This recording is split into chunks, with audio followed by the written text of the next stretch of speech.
dạ dạ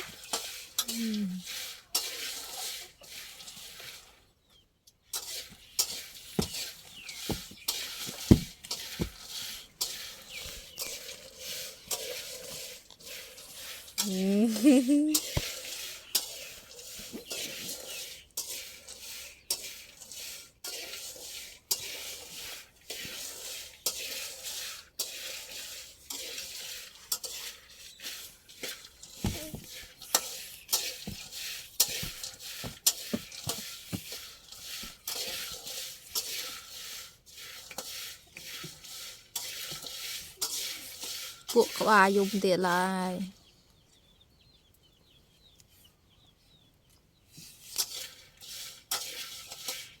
vay khang cài rất cao rồi vay khang cài phật rồi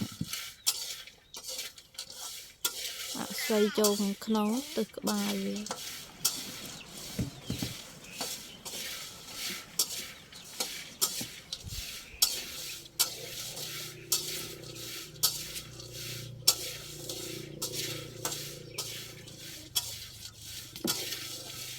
cái tơ này trâu cái tơ cái gì hai miếng hai chai tạ tây gì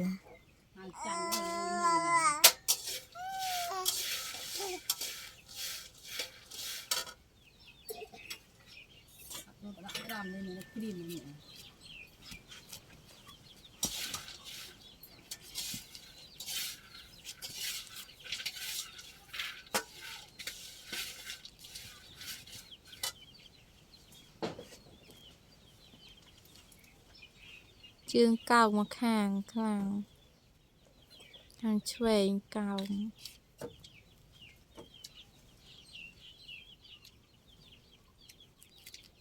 khối chương khang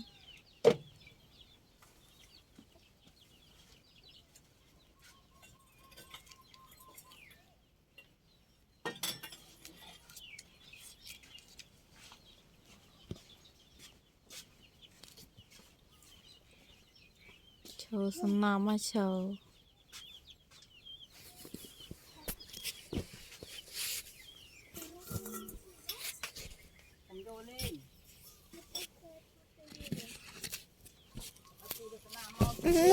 nu thở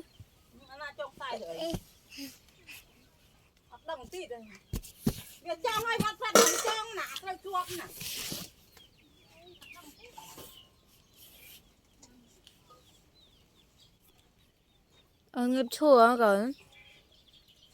ngập chua chua y y đà với đà thật ai pa mươi